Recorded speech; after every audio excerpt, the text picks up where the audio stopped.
So, this is our vlog slash review on the Commander V2s.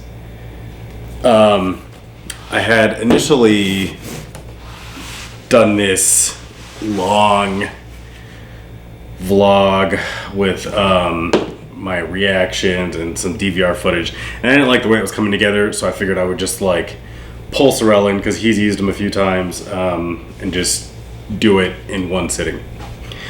So I'll just go over some basics. These are virtually, these are very similar to the Commander V1s. Same kind of shell. The mold is slightly different if you look at it from the front. But the buttons are all in the same place. The SD card slot's in the same place. IPDs are in the same place. The HDMI input's in the same place. The fan's in the same place. There are two things that AOMWAY doesn't mention in the product specs with these goggles, and that's the first huge thing, I think, is that they do 16:9. Because, we come from the Fat Shark V3s and the Commander V1s, which are both 16:9. With the V1s being slightly larger field of view than the Fat Sharks. And the other thing they don't mention is that when you go into the menu, and there's an on-screen menu now, you can switch the switching speed of the diversity receivers. Did I tell you that? Mm-mm. So there's an FPV Race Mode and a long range mode, and what AOMWAY tells me is that the FPV Race Mode will switch receivers faster and long range switches slower, and then the V1 is somewhere in between. So my initial impressions, my initial thoughts, I've been flying these pretty much every day since I got them, which was 2 Wednesdays ago.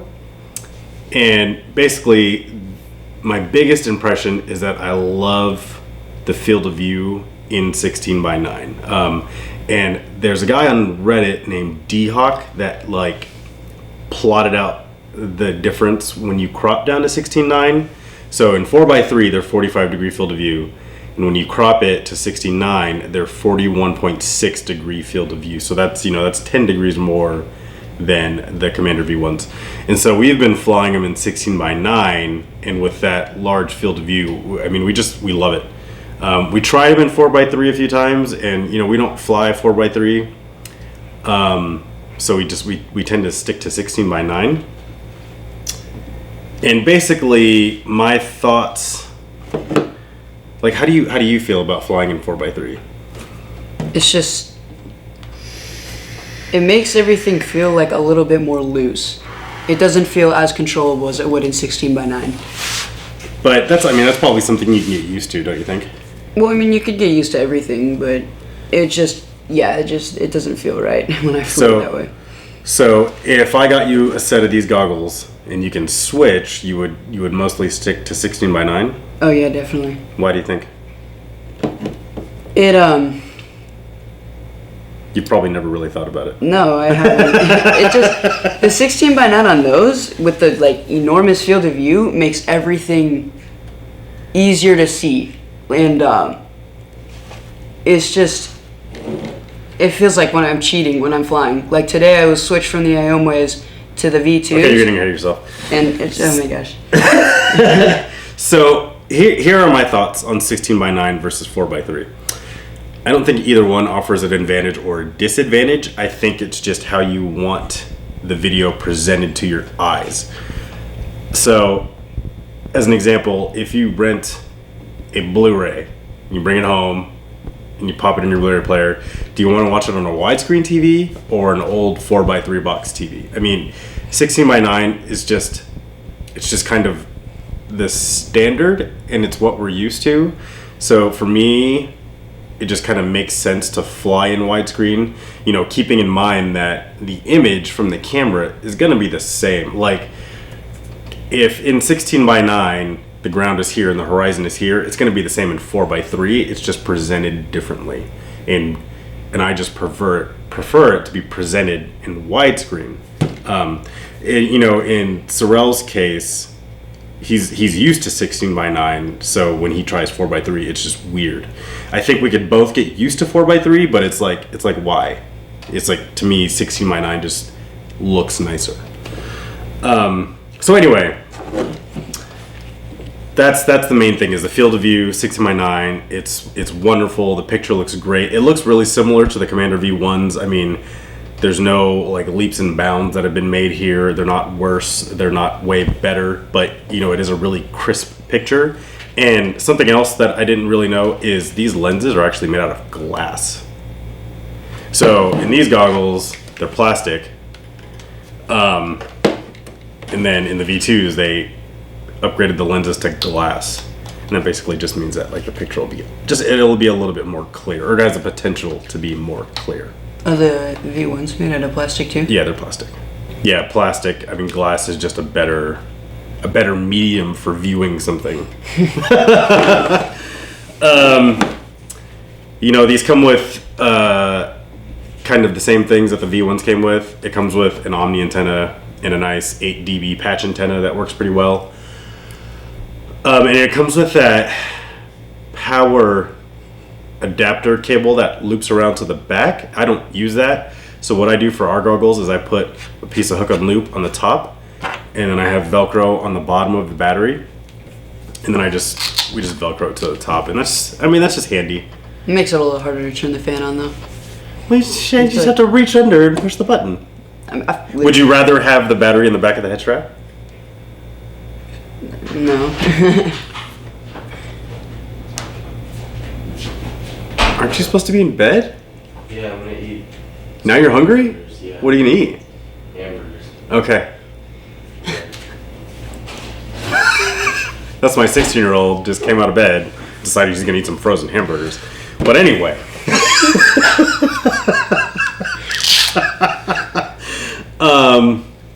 So you wouldn't want to have the battery. No. What about right here? I mean, I've flown it with it right there before, but Doesn't it feel weird pressing against the side of your head? I mean, I'd have to fly with it again, but Okay. I'd rather have it on the top, yeah, but That's fair. And we tried that cable where you put the battery in your pocket. that wasn't terrible. It just didn't seem. It's annoying when you have to take the goggles off. Yeah. Yeah. Every time you have to unplug it and then pull this The- entire cord out of your pocket. Yeah, that's annoying. So the other big thing about these goggles, and this is kind of why I brought Sorel in, we had a race today with Treasure Valley Multi-GP out in Nampa, Idaho. And I broke both of my quads in practice, so I just stopped flying, and I was kind of just being his mechanic. And during the finals, you know, I was spotting for him, and he kept complaining that he was losing video. No, that was only once. Well, actually, it did happen twice, but Yeah, like The one you were saying, like you were down in the grass, and you're like, I don't have any video, and I check my goggles. oh yeah, every and time I would get in the grass, it was just gone. So at that point, I was like, okay, for some reason, I'm getting better reception than you. You're flying with my goggles, and he didn't want to fly with these because he doesn't want to fly with these and then go back to his V1s. Well, mainly because I mean, we were in the last races, so I felt like it would have just thrown me completely off track. Oh, to change gear. Yeah, and then switching back would have sucked, and it probably is gonna suck, but So how did it feel racing with these? it was just so much easier. It made everything just Everything was just easier to see. literally everything about it was easier to see. The edges were slightly blurred, but it wasn't noticeable when you're racing. focused on finishing first. It's just everything is so much easier when you're flying with those goggles. There is a little bit of edge blur, so I had to put on the thin Commander foam to get the goggles closer to my eyes, and that got rid of most of it for me. Like he's saying, just like on the very outsides, there's a tiny bit of blur, but it's not really noticeable. Yeah. And I want to say, because I've tried HD3s, and I want to say the HD3s, it's about similar, but it's not really something that I would factor into it. You know, like if I get a little bit of blur with a 41.6 degree field of view and 16:9, for me it's not the end of the world. So was the reception better? Yeah, because when I ended up crashing and hit the flag, all I had to do was just stand up because it was just being blocked by everything. But once I stood it was up, behind you. Yeah, it was fine. So, AOMWAY says that the receiver sensitivity between the V1 and the V2 should be about the same. Because I specifically asked about this because I've compared these two goggles. I've compared these two goggles about 3 times now.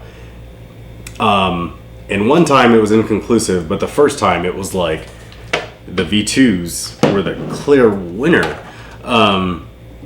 So I'm not sure if that's the switching speed of the modules or it's something to do with the sensitivity, but these seem to have better reception than the V1s. Even though AOMWAY says they shouldn't, which, you know, if it was built into the receivers, you would think they would advertise that, you know, as a selling point.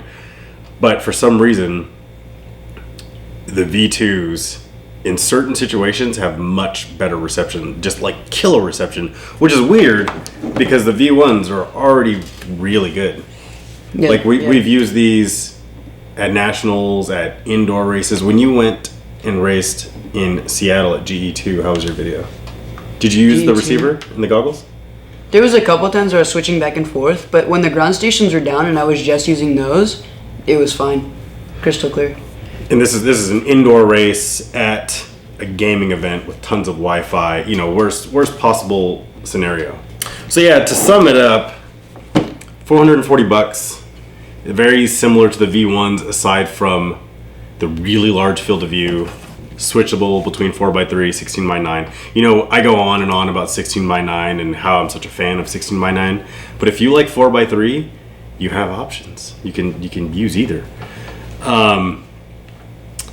So for the field of view and the diversity, somehow, maybe, I don't know, maybe these are like a weird sample.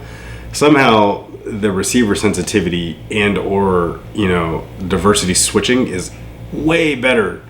So for that, I'm gonna say, yeah, they're worth the extra $100. Like for me, coming from the V3s, the Dominator V3s and the Commander V1s, like for me, field of view is everything.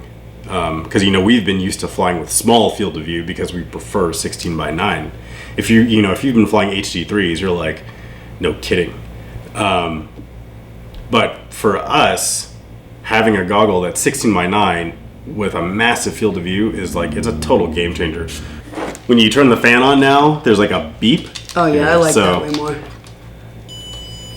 So with the V1s, when you turn the fan on, it doesn't make any sound other than the click. Yeah, so you didn't know. So watch, I'll turn it on. Turn it on now. So yeah, you actually get like an audio indication of when the fan turns on. That's kind of neat because you can't always hear it. That's kind of like a big deal for us because we use the fan every time we fly. Yeah, you have to use the fan. I've always liked where the SD card slot is because, you know, we put our goggles. I put my goggles in my bag like down like this. So if I need my SD card, I can just reach in and pop it out without even taking the goggles out of the bag. It's kind of nice. So yeah, if you're looking just for your first large field of view goggle, whether it's 4x3 or 16x9, this is a good option. If you love 16x9, this is an amazing option. If you just want a goggle with diversity receivers that just kind of work and you don't have to worry about it, also a great option. And they just work everywhere, indoor, outdoor, you know, whatever. So yeah, those are kind of my final thoughts. I was kind of surprised today when my goggles were getting better reception than Sorel's, and I was also kind of surprised. Like, he really feels like it makes it easier to see gates, and I don't know if I notice that as much, but then again, I don't go as fast as he does.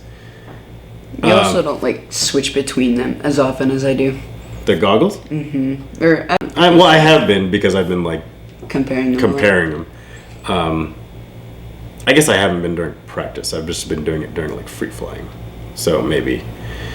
Yeah, it's a pretty noticeable difference though. Yeah. Flying between us. Yeah, we let our buddy David try him the first day we flew with him, and he said the same thing. He said it just makes it easier. If I was fast like these young guns, maybe I would notice that, but I don't. Yeah, so I think that's everything. that's our review of the Commander V2s. Thank you, AOMWAY, for sending these out. Thank you, Dan, for hooking that up with AOMWAY. And thank you guys for watching. You always do that at the end of the What? video. I always go like...